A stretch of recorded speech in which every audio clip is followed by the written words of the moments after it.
तो विजय सत्य की ही होती है।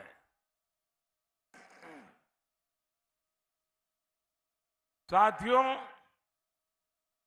24 के कुरुक्षेत्र में आज एक और देश का विकास है, दूसरी ओर वोट जिहाद है। हरियाणा की जनता जनार्दन, मैं आपसे पूछना चाहता हूं,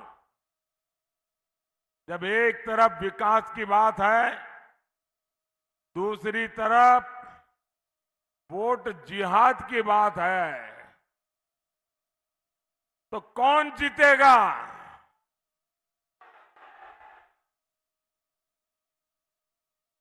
आपके जवाब ने तय कर दिया है। फिर एक बार, फिर एक बार, फिर एक बार। तो 4 जून को ये मुत्तूराम की जलेबी का क्या होगा?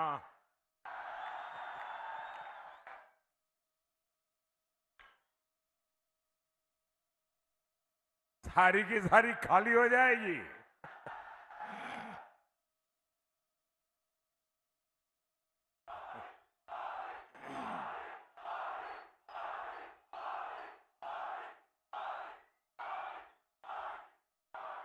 साथियों, कांग्रेस 10 साल से सत्ता से बाहर है और इसलिए पूरी तरह बौखला रही है। इन्हें वो पुराने दिन याद आ रहे हैं जब शाही परिवार रिमोट कंट्रोल से सरकार चलाता था। देश की सारी योजनाएं एक ही परिवार के नाम पर होती थी, एक परिवार के सिवाय कुछ नहीं। योजनाओं के नाम पर देश का पैसा कहां जाता था? ये भ्रष्ट लोगों की तिजोरियों में जाता था।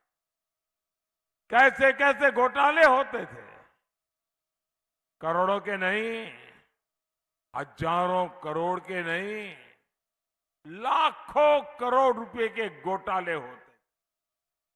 साथियों, नाम बदलने से असलियत नहीं बदलती है। ये इंडी गठबंधन वाले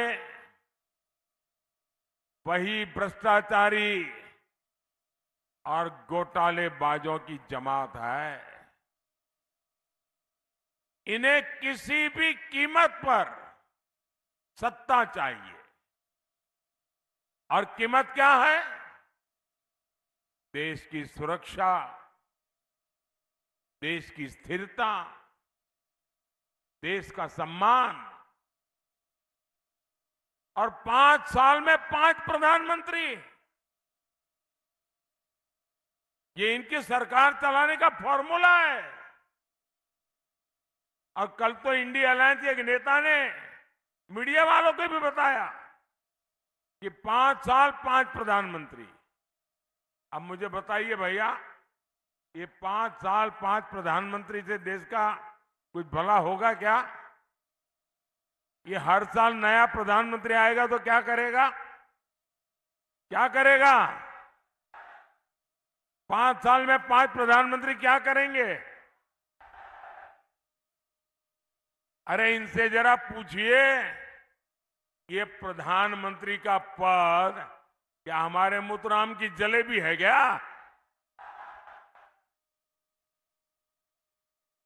ये देश चलाने की जिम्मेदारी है, ये मिठाई खाने का मौका नहीं है। क्या आप देश को वापस अस्थिरता के उस दौर में जाने देंगे क्या? साथियों, कांग्रेस अब अपने देश विरोधी एजेंडे को भी छिपा नहीं रही है। ये खुलाम कह रहे हैं मोदी जी ने 10 साल में जो कुछ भी किया है उसे वो चौपट कर देंगे। यानी चुनाव जीत करके करना क्या है? एक काम, मोदी ने जो किया है उसको उलट देना, उसको चौपट कर देना। यहां तक कहने की इनकी हिम्मत देखिए। इनके एक नेता कह रहे हैं कि जो हमने जम्मू कश्मीर से धारा 370 हटाई, धारा 370 की दीवार हमने कब्रिस्तान में गाड़ दी है। ये कहते हैं कश्मीर में फिर से वो 370 को लगाएंगे, यानी फिर से आतंकवाद को खुली छूट, फिर से कश्मीर में खून खराबा। मैं हरियाणा की वीर धरती से कहना चाहता हूं, कांग्रेस वालों सुन लो,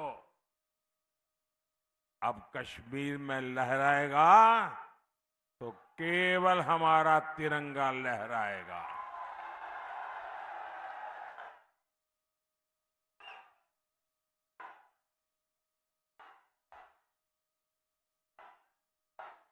और कांग्रेस वाले लिख लो, ये मोदी है।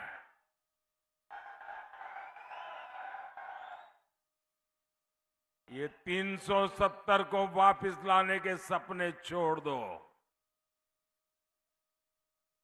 और अगर कोशिश करोगे ना, लेने के देने पड़ जाएंगे।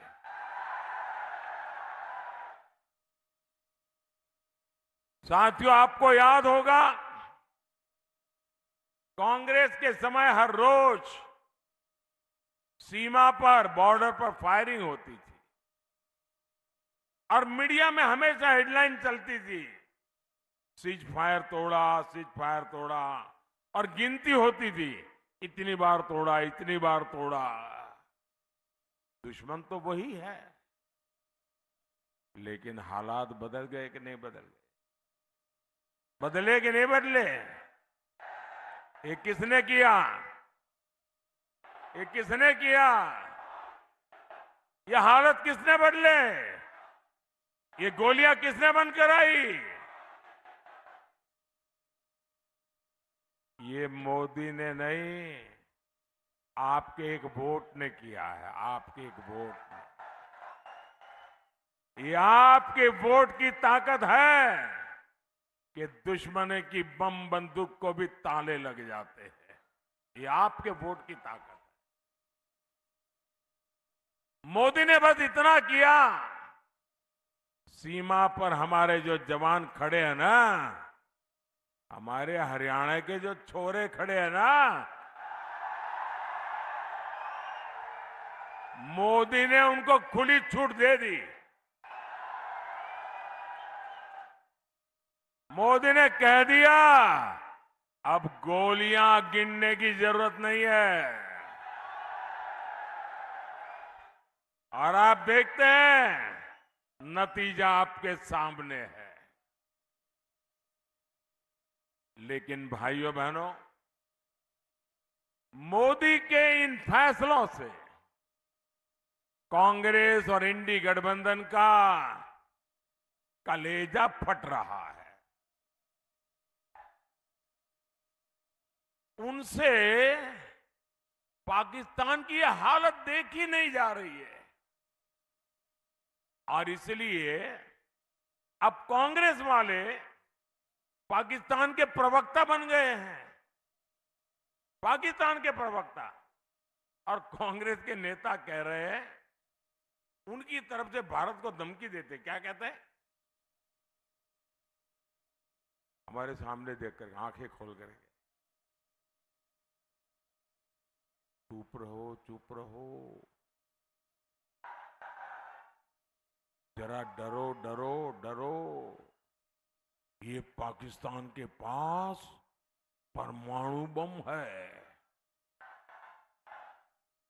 ये कांग्रेस वाले पाकिस्तान के प्रवक्ता बन करके मुझे आंखें दिखा रहे हैं। बताओ भाई,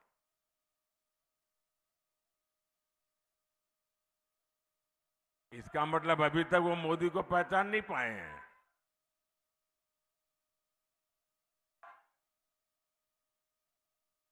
साथियों, आप मुझे बताइए, क्या भारत को पाकिस्तान से डरना चाहिए क्या?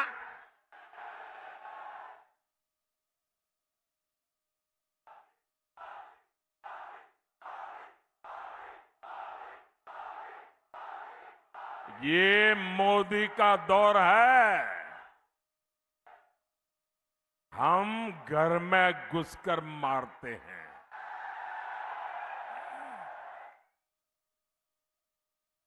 कांग्रेस सारे पैतरे केवल तुष्टीकरण के लिए चल रही है।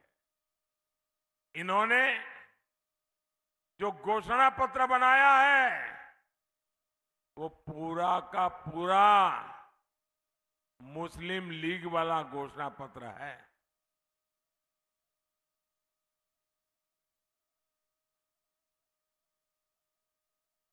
ये कहते हुए एक्सरे मशीन सबका एक्सरे निकालेंगे।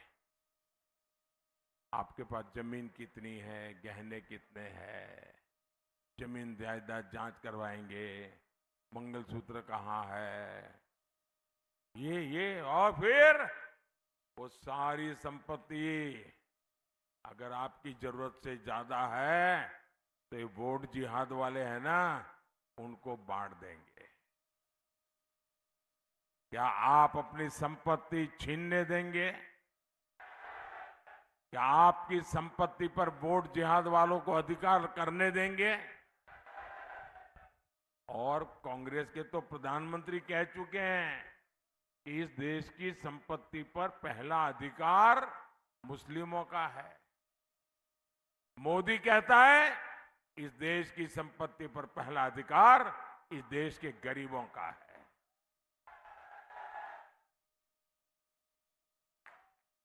ये लोग आपकी आधी कमाई हड़पने की बात करते हैं। आप मुझे बताइए भाई, अपने यहां किसी भी राज्य में चले जाओ, हर माँ बाप कैसी भी जिंदगी जीता हो, लेकिन उसके मन में एक इच्छा रहती है कि भाई कुछ बचत करूं और मरने के बाद बच्चों के लिए कुछ छोड़ करके जाऊं। ये हर माँ बाप की इच्छा रहती है कि नहीं रहती? अपने संतानों को कुछ देकर के जाने का हर एक का मन में इच्छा रहती है ना। कोई माँ बाप बच्चों के लिए कर्ज छोड़ करके नहीं जाना चाहता, कुछ न कुछ दे करके जाना चाहता है। अब ये कांग्रेस वाले लाए हैं कि आपके मरने के बाद आपकी जो संपत्ति है वो आपके संतानों को नहीं जाएगी, उसमें से आधी, उससे भी ज्यादा ये वो सरकार बनी तो ले लेंगे और बचा हुआ आपके बच्चों को मिलेगा। क्या आपको ये विरासत कर मंजूर है क्या? क्या इसे स्वीकार कर सकते हैं क्या? भाइयों बहनों, बाबा साहब आंबेडकर ने दलितों और पिछड़ों का आरक्षण उसको सुरक्षित किया। जब संविधान सभा में चर्चा चल रही थी तो सबने सर्वसम्मति से तय किया कि धर्म के आधार पर आरक्षण नहीं होगा। सहमति से हुआ। अब ये कांग्रेस वाले बाबा साहब आंबेडकर की पीठ में जुरा पोंक करके संविधान के लीरे लीरे उड़ा करके ये एससी, एसटी, ओबीसी का जो आरक्षण है वो मुसलमानों को देना चाहते हैं। और ये काम उन्होंने कर्नाटका में शुरू कर दिया। कर्नाटका में क्या किया उन्होंने? उनकी सरकार बनने के बाद वहां जितने भी मुसलमान हैं, जितने भी मुसलमान कितना धनी हो, अमीर हो, पैसे वाला हो, ऊंचा हो, कोई भी हो, सबको रातों रात उन्होंने ओबीसी घोषित कर दिया। एक कागज पे थप्पा मार के कह दिया सब ओबीसी है। तो परिणाम ये आया कि ओबीसी को जो आरक्षण मिला हुआ था उसमें से डाका डाल दिया, एक बहुत बड़ा हिस्सा लूट लिया, और जो ओरिजिनल ओबीसी हैं वो हाथ घिसते रह गए। अब यही मॉडल पूरे देश में लागू करना चाहते हैं।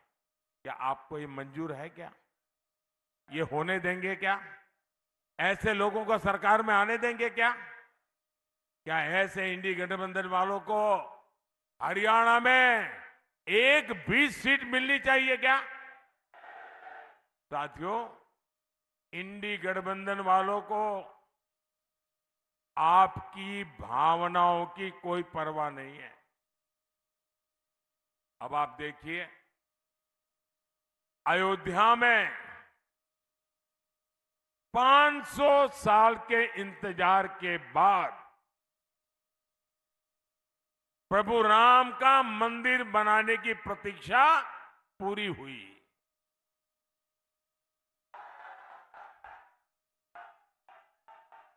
रामलला अपने भव्य मंदिर में विराजमान हुए। आप खुश हुए कि नहीं हुए? आपको खुशी हुई कि नहीं हुई? हर हिंदुस्तानी को खुशी हुई कि नहीं हुई? बोलिए जय श्री राम। अब देश आजाद हुआ, उसके दूसरे दिन ही राम मंदिर बनना चाहिए था कि नहीं बनना चाहिए था? इन्होंने लटकाए रखा, अदालतों में ले गए, अदालतों में भी अड़ंगे डाले। कांग्रेस ने अपने वोट जिहाद वालों को खुश करने के लिए जितनी रुकावटें कर सकते हैं की, उसके बावजूद भी ये राम मंदिर के जो ट्रस्टी हैं वो उदारता पूर्वक उनको निमंत्रण देने गए, उनको न्योता दिया कि प्राण प्रतिष्ठा के कार्यक्रम में आइए। इनकी प्रभु राम के प्रति इतनी नफरत, उन्होंने निमंत्रण को ठुकरा दिया। जिन्होंने रामलला का निमंत्रण ठुकरा दिया, क्या उन्हें आप कोई स्वीकार कर सकते हैं? क्या दूसरी तरफ दूसरा उदाहरण, इकबाल अंसारी नाम के व्यक्ति जो जीवन भर राम मंदिर के खिलाफ अदालत में केस लड़ते थे, उनके पिताजी भी लड़ते थे और बाबरी मस्जिद के लिए लड़ते थे, लेकिन जब अदालत का निर्णय आ गया तो उन्होंने कहा अब मेरी लड़ाई पूरी हो गई। और राम मंदिर वाले जब उनको निमंत्रण देने गए तो इकबाल अंसारी जीवन भर हिंदुओं के खिलाफ अदालत में लड़े थे, लेकिन जब राम मंदिर का निमंत्रण मिला तो खुद आकर के वहां बैठे और पूरे कार्यक्रम में हिस्सा लिया। अब एक तरफ है इकबाल अंसारी, दूसरी तरफ है कांग्रेस जो रामलला का निमंत्रण ठुकरा देती है। भाइयों, क्या ऐसी कांग्रेस को कोई स्वीकार करेगा? क्या हरियाणा स्वीकार करेगा? क्या साथियों, इंडी गठबंधन के नेता खुलेआम ऐसी बातें करते हैं। वो कहते हैं राम मंदिर तो बेकार है, और कांग्रेस के एक नेता जो अभी वहां से निकल करके बाहर निकले, उन्होंने कहा कि वहां तो जब अदालत का निर्णय आया तो चर्चा थी कि ये अदालत के निर्णय को कैसे उलट किया जाए और रामलला को वापस टेंट में कैसे भेजा जाए, उसकी योजना चल रही थी। मैं आपसे पूछना चाहता हूं कि आप कांग्रेस और इंडी वालों की जहरीली राजनीति को कामयाब होने देंगे? क्या इन्हें जवाब मिलेगा कि नहीं मिलेगा? साथियों, सरकार जब ईमानदार होती है तो उसका सबसे बड़ा लाभ हमारे नौजवानों को होता है। हमारे हरियाणा के युवाओं के पास पहले भी भरपूर क्षमता थी, लेकिन आज वही युवा खेलों में अपना झंडा गाड़ रहा है। मोदी ने 2014 में सरकार में आने के बाद खेलों का बजट 3 गुना बढ़ा दिया है। और मोदी कहता है, खूब खेलो, खूब मेडल ले आओ। देश में एक से बढ़कर एक ट्रेनिंग सेंटर बनाने हो, अपने खिलाड़ियों को विदेश में ट्रेनिंग दिलवानी हो, मोदी सरकार खिलाड़ियों को सुविधा देने के लिए एक पैसे का मुंह नहीं देखती है। आज हजारों खिलाड़ियों को टॉप जैसी योजना का लाभ मिल रहा है। इसके तहत हर खिलाड़ी को भारत सरकार हर महीने 50,000 रुपए से ज्यादा दे रही है।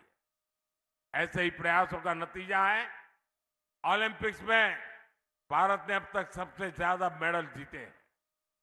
एशियन खेलों में तिरंगे की धाक बढ़ी है। यूनिवर्सिटी गेम में हमने रिकॉर्ड बनाया है। साथियों, भारत अभी से 2036 ओलंपिक भारत में लाने के लिए योजना करके काम कर रहा है। आप देखिएगा, कुछ ही साल में भारत में पहला ओलंपिक भी हम होता हुआ देखेंगे दोस्तों। और उसमें तिरंगे की धूम होगी। उसमें हम हरियाणा और सोनीपत के युवाओं को देश के लिए सोना लाते देखेंगे। साथियों, आप लोग मुझे जानते हैं, मैंने सालों तक हरियाणा की रोटी खाई